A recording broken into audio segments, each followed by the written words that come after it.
안녕하세요. 7살 연하 남편과 결혼 10개월 차인 39 여자입니다. 결혼이 꽤 늦은 편이지요? 예전 20대 후반에 결혼을 목전에 두고 청첩장까지 돌리고 나서 파혼한 뒤로 2번 다시 결혼하지 않겠다고 다짐하고 혼자 살아왔습니다. 전문대 졸업 후 미용실 보조부터 시작해 지금은 제 이름으로 된 미용실 하나 갖고 있습니다. 요즘은 시국이 시국인지라 벌이가 예전만큼 되지는 않는데 그래도 한 곳에서 오래 장사해와서 입에 풀칠할 정도로는 벌고 살고 있어요. 미용실이다 보니 손님들이 제가 원하지 않아도 자기들 결혼 생활에 대해서 넋두리도 자주 해주시다 보니 결혼에 실패한 후로 다른 인연이 있지는 않을까 기대도 해봤지만 어느 순간부터 이것저것 재면서 사느니 차라리 혼자서 지내는 게 더 낫겠다는 생각을 하고 32살이 되던 해부터는 그 마음을 확실히 굳혀서 혼자서 지내기로 했는데 이렇게 덜컥 결혼을 해버리고 또 후회하고 있네요. 제가 연하남에 눈이 멀어서 제 팔자 제가 꼬았다고 손가락질 하실 분들도 계시겠지만 그래도 어디 하소연할 곳도 없고 제 이야기나 한번 해보도록 하겠습니다. 한참 거리두기다 뭐다 해서 장사가 한풀 꺾인 적이 있어요. 손님이 떨어지니 수입이 줄고 그 스트레스를 먹는 데다 풀다 보니까 몸이 엄청 불어나 있더라고요. 평생 눈치 안 보고 혼자 살지언정 그래도 제 자신을 가꾸는데 손을 놓지 말자는 주의여서 부랴부랴 헬스장을 끊어 운동을 시작하게 되었습니다. 신랑은 헬스장에서 만났어요. 헬스장에서 일하고 있는 트레이너였고 오며 가며 인사하며 자연스럽게 친해지게 되었는데 어느 날 신랑이 어떻게 제 연락처를 알아냈는지 제게 먼저 연락을 해서 저녁 식사나 같이 하고 싶다고 해오더라고요. 그렇게 몇 번 더 만남을 갖게 되었고 신랑이 저에게 교제를 요청해왔습니다. 헬스 트레이너라서 몸도 좋고 서글서글한 성격에 저도 호감이 가기는 했지만 7살이나 어린데다가 저는 결혼할 생각이 없었기 때문에 고민을 했어요. 남편이 결혼 생각까지 가지고 있는지는 몰랐지만 나이 차이가 많이 나는 부분이 가장 부담스러웠습니다. 그래서 거절을 했어요. 그쪽은 이제 30대 초반이지만 그렇다고 너무 이른 나이도 아니고 진짜 결혼할 상대와 진지하게 만남을 가져야 하는 것 아니냐고 정중하게 거절을 했어요. 그랬더니 남편이 그건 문제가 되지 않는다면서 몇 번이고 저에게 되물었고 저는 나이도 많고 결혼 생각도 이제 없다고 했더니 그건 상관없다고 오히려 자기 마음을 더 강하게 저에게 표현하더라고요. 그렇게 남편에게 설득당했고 저희는 교제를 시작하게 되었습니다. 사귀는 동안은 별 문제도 없었고 무난하게 만남을 지속해왔어요. 그러다 언젠가 지방에 계신 부모님 댁에 내려가 봐야 할 일이 생겼다고 말한 적이 있는데 출발하는 당일날 저희 집 앞에 옷을 차려입고 저를 기다리고 있더라고요. 부모님 댁에 같이 내려가자면서요. 저는 교제는 허락했지만 결혼할 생각이 전혀 없던 관계로 괜히 부모님 집에 남자를 데리고 갔다간 괜한 기대를 하게 만들 수도 있겠다는 생각에 한사코 거절했지만 기어코 남편은 저를 따라 부모님 집까지 내려갔습니다. 딸내미 시집 보내기는 글렀다고 생각하셨던 부모님이 제가 남자를 고향집까지 데리고 온 걸 보고는 기뻐서 눈물까지 흘리시더라고요. 그 후 남편은 저에게 계속 결혼을 하자며 구애해왔고 저는 그럴 때마다 매번 거절했습니다. 혼자 살아온 게 오래되었기 때문에 제 삶에 다른 사람이 들어온다는 건 상상도 할 수 없었고 이 나이 먹어서 가정을 꾸리고 아이를 갖는다는 상상을 하니 정말 너무나도 자신이 없었어요. 하지만 남편의 끊임없는 구애와 제가 시집가는 것만 오매불만 기다리던 부모님의 설득에 결국 남편의 청에 응하게 되었어요. 처음 시부모님을 만나는 자리는 긴장보다 고민이 더 되었어요. 아무래도 제가 40을 바라보는 여자다 보니 시어머니가 저를 좋게 보진 않을 거라는 생각이 들었거든요. 역시나 처음 뵙는 자리에서 조금 불편한 기색을 숨기지 않으셨지만 남편과 저의 결혼을 받아들이는 분위기였습니다. 그때 남편의 경제적인 부분에 대해 처음 알게 되었는데 결혼을 하고 싶다는 말과는 다르게 모아둔 돈이 2천도 안 되더라고요. 그때 조금 대책 없다는 생각이 들었는데 또 딸내미 뒤늦게 시집 보낸다고 기뻐하시던 부모님 얼굴을 생각하니 그 자리에서 결혼을 뒤집어 버릴 수 없었어요. 저는 미용실 하면서 모아둔 돈이 7천 정도 되고 제가 월세로 살고 있는 곳 보증금을 빼면 1억 정도가 더 있다고 말씀드렸어요. 그랬더니 남편이 그 집이 자가가 아니었냐며 놀라더라고요. 굳이 말한 적은 없기는 한데 월세로 살고 있는 그 집이 제 명의로 되어 있는 줄 알았나 봐요. 제가 차도 외제차 리스로 타고 다니고 혼자 사는데 궁성맞아 보인다는 느낌 보이지 않게 저한테 투자를 많이 하는 편이거든요. 헬스장도 다니고 관리도 받고 그러면서요. 제 이름으로 된 가게까지 가지고 있으니 제가 돈이 많아 보였나 봅니다.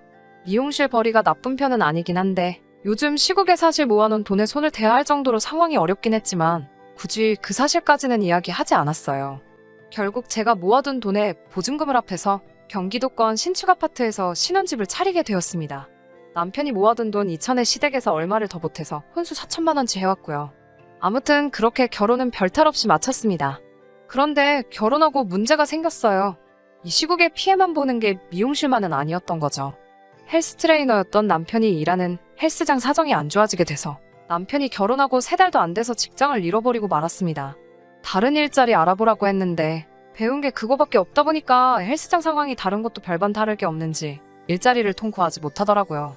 그래도 눈치가 보이는지 자기가 집안일을 하겠다고 하는데 아무리 상황이 그래도 찾아보면 힘들게 하루 벌어 하루 사는 분들도 있는데 집에서 놀 생각 하지 말고 집안일 하면서 직장 천천히 구하라고 못 박아뒀어요.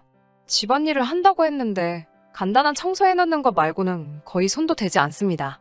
저녁 식사하면 설거지 몰아서 한다고 다음날 제가 퇴근할 때까지 해놓지 않고 있거나 반찬도 직접 하는 게 아니고 어디 마트 같은 데서 이미 조리해서 파는 인스턴트 같은 거를 사놓더라고요.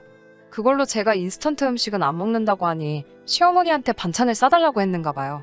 어머님한테서 가게로 전화가 왔어요. 남편이 반찬 싸달라고 해서 남편 손에 쥐어보냈는데 그 무겁고 냄새나는 반찬통 들고 대중교통 타러 가는 모습을 보니 너무 안쓰럽다고 제가 타는 차를 남편을 주라고 하시네요. 저는 제 차로 출퇴근해야 하기도 하고 남편이 일도 안 하고 집에서 노는데 무슨 차가 필요하냐고 대본에 반대를 했습니다. 그랬더니 집안일 한다고 해도 경기권 신도시에 차 없이 어떻게 생활을 하냐고 장을 보려고 해도 10분은 차를 운전해 나가야 하는데 그런 것도 모르고 너무 저만 생각하는 거 아니냐고 저를 나무라셨어요. 듣다 보니 어이가 없어서 제가 실수한 게 맞지만 걔가 차가 뭐가 필요하냐고 자전거면 딱이겠다고 자전거를 사주겠다고 했더니 하늘 같은 남편한테 걔가 뭐냐고 대체 왜 반말을 쓰느냐고 하시면서 앞으로 존댓말을 쓰라고 하십니다. 어머님께 제가 나이가 7살이 더 많은데 존댓말을 쓰라고 하시는 거냐 물어보니 제대로 들었다고 서로 존대를 하는 게 아니고 저만 남편에게 존대를 써야 한다고 하시네요. 그 이후로 당연히 남편에게 존댓말을 하지는 않지만 시어머니와 함께 있거나 통화를 하는 상황에서는 하는 수 없이 존댓말을 사용해왔어요. 정말 하루하루 참고 살고 있으니 부처님이 되는 것만 같았습니다. 가뜩이나 나아질 것만 같지 않은 상황에 변종이니 뭐니 해서 점점 더 악화가 되는 시기였어요. 어느 날 남편이 어떻게 알았는지 저한테 시댁하고 친정하고 차별하는 거냐면서 화를 내더라고요. 결혼 전부터 제가 친정의 용돈식으로 그달 매상에 따라서 30에서 50 사이로 생활비 겸해서 보내드렸었거든요. 결혼 후에도 당연히 보내드렸죠. 그런데 그걸 어디서 알고는 시가에는 왜 생활비를 안 주냐는 식으로 짜증을 부리더라고요. 남편 입장에서는 차별이 맞을 수도 있지만 이건 결혼 전부터 드리던 거고 요즘 매출도 안 좋으니 양가에 드리려면 얼마 되지도 않는 돈을 반으로 나눠드려야 하니 돈 10만 원 가지고 뭘 드렸다는 기분도 안 나잖아요. 거기에 원래도 얼마 벌지도 못했지만 직장이라고 있던 거 잘려가지고 돈 한 푼도 벌지 않는 남편이 그걸 가지고 불공평하다고 한다는 것 자체가 말이 되지 않았어요. 그래서 그게 뭐가 문제가 되냐고 했어요. 너가 벌어서 더 드리면 되는 거 아니었냐 했더니 어이없게도 남편이 하는 말이 시가에 용돈을 안 보내드렸다는 게 아니라 애초에 왜 친정에 용돈을 드리냐는 식으로 나오더라고요. 그 상황에는 정말 무슨 말을 하고 싶은 건지 알 수가 없어서 대체 무슨 뜻으로 하는 말이냐 물어봤어요. 그랬더니 결혼할 때 시가에서는 돈을 보태줬고 친정에서는 한 푼도 돈을 안 보태지 않았냐면서 정작 결혼할 때 도와준 건 시댁인데 이거 완전 재주는 곰이 부리고 돈은 되놈이 가져가는 꼴 아니냐면서 역정을 내더라고요. 남편 말 틀린 거 하나 없이 친정에서 도와준 거 하나도 없습니다. 그렇지만 제 돈 1억 7천에 제 이름으로 대출까지 땡겼고 남편 돈 고작 2천에 시가에서 보태준 돈 2천. 그까짓 거 없었어도 충분히 지금 사는 집 살 수 있었고 대출 조금 더 받으면 해결되는 부분이었습니다. 아니 만약에 정돈이 궁하고 힘들었으면 친정에서도 충분히 건네줄 만큼의 형편은 됐고요. 아무리 제가 나이차가 많이 나도 제가 매달려서 한 결혼도 아니고 그렇다고 형편 기우는 결혼을 한 것도 아닌데 이 남자가 대체 왜 이러는가 싶더라고요. 고작 돈 4천 가져온 거 가지고 저 혼자 벌고 있는 돈을 이리 빼먹고 저리 빼먹고 하려는 건가 싶더군요. 늦은 감이 있지만 저는 그때 깨달았습니다. 나이 차이 나는 저에게 끊임없는 구애를 해온 이유는 저라는 인간을 사랑한 게 아니고 제 겉으로 보이는 모습, 외제차라든지 월세였지만 강남 아파트에 살고 있는 평일오전에도 헬스장을 다니는 여유를 가진 여자.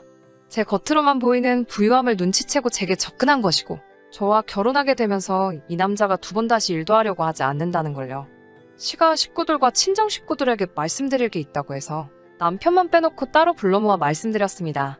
이러이러한 이유들로 이혼을 고려 중이라고 말씀드렸더니 어머니는 김서방이 뭐가 어떠냐면서 오히려 저를 말리십니다.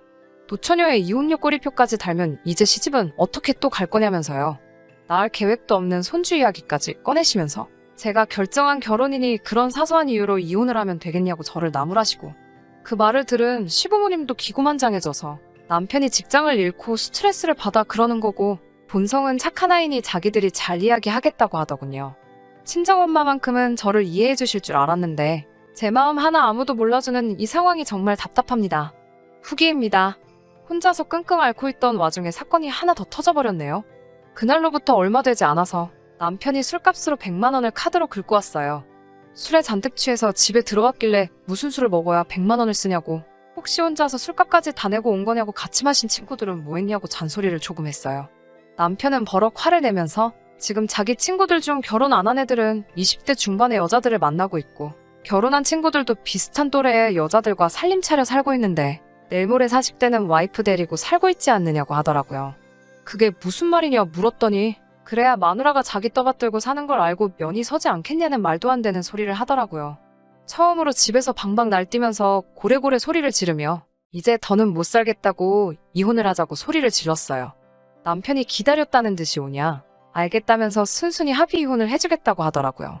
이혼 전문 변호사를 찾아간 자리에서 남편은 그 시꺼먼 속내를 다 보여주더라고요. 이혼 시 공동명의로 된 아파트 재산 분할에 관한 질문부터 하더라고요. 변호사님이 조금 애매하다는 표정으로 혼인기간이 짧은 데다가 아파트는 오롯이 저의 재산으로만 마련이 되었다는 증거가 명백하기 때문에 아무리 공동명의일지라도 아파트는 재산 분할 대상에 전혀 포함이 되지 않는다고 하더라고요.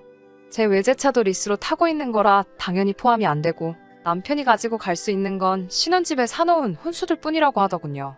남편의 일그러진 표정을 보니 뭔가 계획대로 되질 않아서 많이 당황한 듯한 얼굴이었습니다. 그 얼굴을 생각하면 지금도 속이 후련해요. 똥 씹은 표정으로 사무실을 나오면서 저한테 다시 잘해보자고 말하고 싶은데 자기가 질러놓은 게 있으니 아무 말도 못 꺼내고 똥 마려운 강아지 마냥 안절부절 못하던 모습이 아직도 기억나네요. 결국 저희는 합의 이혼을 하기로 했고 지금은 숙려기간 중입니다. 남편은 웬일로 직장을 구했고 저한테 그 어느 때보다 잘하고 있어요.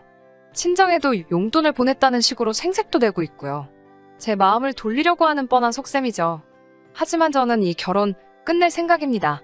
남편이 반성을 하고 새로운 사람으로 태어나도 여태껏 혼자 살아오면서도 아무런 어려움 없이 잘 살아왔고 제 인생에서 이 남자가 사라진다고 해도 달라질 거 하나 없으니까요. 남편이랑 사는 건지 애를 키우는 건지도 모르겠고 깨가 쏟아지는 신혼생활도 아니고 제가 무슨 부귀영화를 누리려고 이 결혼을 했는지 후회가 되긴 하지만 이제 이렇게라도 정리하고 다시 저만의 삶을 살 수 있게 되어서 너무 후련하고 행복합니다. 후기까지 포함하면 굉장히 긴 이야기인데 고구마 참으시면서 끝까지 들어주신 여러분들께 정말 감사드립니다. 이만 여기서 사연 마치도록 할게요. 끝까지 들어주셔서 감사합니다. 오늘의 사연은 여기까지입니다. 구독과 좋아요, 알람 설정 부탁드리고 더 좋은 사연으로 다시 찾아뵙겠습니다. 감사합니다.